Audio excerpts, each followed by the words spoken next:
A year ago, I thought opening a retail business was about products and presentation. Today, I know it's about inventory, discipline, supplier relationships, operational systems, cash flow management, and who you become in the process. If this is your first time here, my name is Wasim Bashir. I worked in digital, first in London's financial sector, and then building my own agency.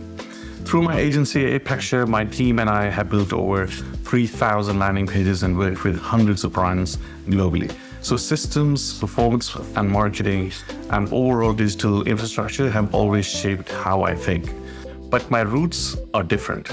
I come from a business family in Kashmir. For decades, my father worked primarily as a wholesaler, supplying to other cottage manufacturers with high quality yarns. So I grew up around trade, supply chains, margins, buying and selling, long before I obviously studied software or marketing. For years, those two worlds existed separately. My structured digital background in the UK and my family's wholesale trade experience in Kashmir. Kashmir Bloom became the bridge.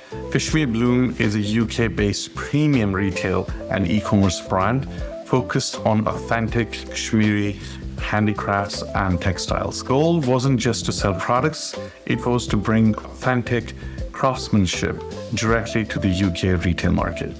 And it also controlled quality and storytelling. This video is the beginning of a full series where I document in detail what it actually takes to start and run a physical retail store in the UK while building e-commerce alongside. This series will cover business setup and UK admin, VAT importing and EORI, inventory management across retail and online, working with wholesalers and suppliers, store layout and customer flow, marketing strategy, operational systems, and finally the mistakes that cost real money. If you're planning to open a physical store in the UK, or you already have one and want to improve your systems, this series is for you. Now, let's start from the beginning. Once the company was legally set up, I went to look at the retail unit properly, and this is what I saw. This wasn't a shop, it was a kitchen, space that needed to become a luxury store. And that's when I felt real pressure, because suddenly this wasn't about spreadsheets, it was about demolition, electric wiring, flooring, ceiling changes, lighting design, wall finishes, storage planning. I never designed a retail space before. So I remember thinking, how do I turn this into something premium? How do you go from a functional kitchen to a luxury brand experience? That's when I realized something critical. This wasn't about decoration, this was positioning. Store didn't feel premium, the product wouldn't feel premium. And if the product didn't feel premium, price resistance would immediately increase. So I stopped thinking like someone renovating a space, and I started thinking like someone building an asset. The first step wasn't buying fittings, it was designing the flow. Where does a customer walk? Where do high margin pieces sit? And where is the focal wall? Only then I did bring in a contractor, and instead of just making it look nice, I created structured briefs.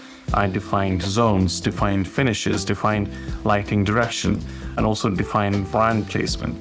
This transformation wasn't accidental, it was intentional, because retail fit-out mistakes are super expensive. But here's the real lesson. Before and after is not about aesthetics, it's about control. When you control the environment, you control perception, and perception directly impacts margin. The thing I underestimated, inventory. Once the physical space started looking right, I felt quite relieved, to be honest. The store looked premium, but then reality hit. A beautiful store means nothing if your inventory system is weak. And this is the part I completely underestimated. Every piece needed a SKU, cost, margin, category, location, photograph, and online listing. And if any of that was unclear, control slipped very quickly. At first, I thought inventory was just about counting stock. It's not. It's about designing the right structure. Because without a clear structure, you can't really forecast, you can't reorder properly, you can't identify slow-moving stock, and you can't make any confident decisions. So here's a simple lesson. If you're opening a physical store, Do not delay SKU discipline. Every product variation needs a clear code from day one. Key shift for me was this. I stopped seeing inventory as stock and started seeing it as capital allocation. And that's the mindset that changed everything. The e-commerce sync nightmare. Once inventory started taking shape inside the physical store, I thought, okay, now we just put everything online. That's when the real complexity began. It's a logistical nightmare. If something sold in store but wasn't updated online immediately, the website showed stock that didn't exist. And if something sold online and we hadn't reconciled in-store inventory, we risked overselling. And in retail, overselling is dangerous. It damages trust, it creates refunds, it creates friction, and overall costs reputation. Very quickly, I realized something. Two separate inventories for one business doesn't make sense. It creates double work, double tracking, double risk. But integrating everything wasn't simple either. We tested different systems, different syncing methods, and different workflows. Some were slow, some were inaccurate, some were too complex for daily retail reality. It took experimentation and honestly, frustration. There were moments where I thought, why is something basic so complicated? And here's what I learned. Retail and e-commerce is not about tools, it's about process clarity.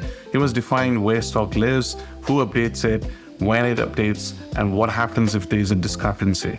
Until that's clearly defined, no software will save you. The photography bottleneck. Now, while we were solving inventory syncing, another challenge hit us. Photography. When you import products, especially textiles, you quickly realize something. If your photos are weak, your online store looks weak. And if your online store looks weak, conversions drop. But the fabric, texture, lighting, color accuracy, consistency, all of that matters. And textiles are particularly difficult. If the lighting is wrong, the color shifts. If the fabric texture isn't captured properly, it looks flat. If the styling isn't consistent, the store looks in. Photography is not content, it's infrastructure. Because every photo affects conversion rates, perceived value, price tolerance, brand positioning. After going through renovation, after wrestling with inventory structure, and after nearly losing my mind trying to sync retail and e-commerce properly, I realized something. Starting a physical store in the UK isn't one big decision, it's a series of operational decisions. Each one builds on the previous one. And if you get a few of them wrong early on, the friction follows you for years. Alongside the public videos, I'm also building a private community where we go deeper. That's where I will share the actual frameworks, templates, breakdowns, and live discussions around what's working and what's not. If you want access to that, you can join using the link in the description below. No hype, no shortcuts, just structured conversations with people building real businesses. If this video helped you see retail differently, subscribe because the next videos will be far more practical and detailed. We're just getting started.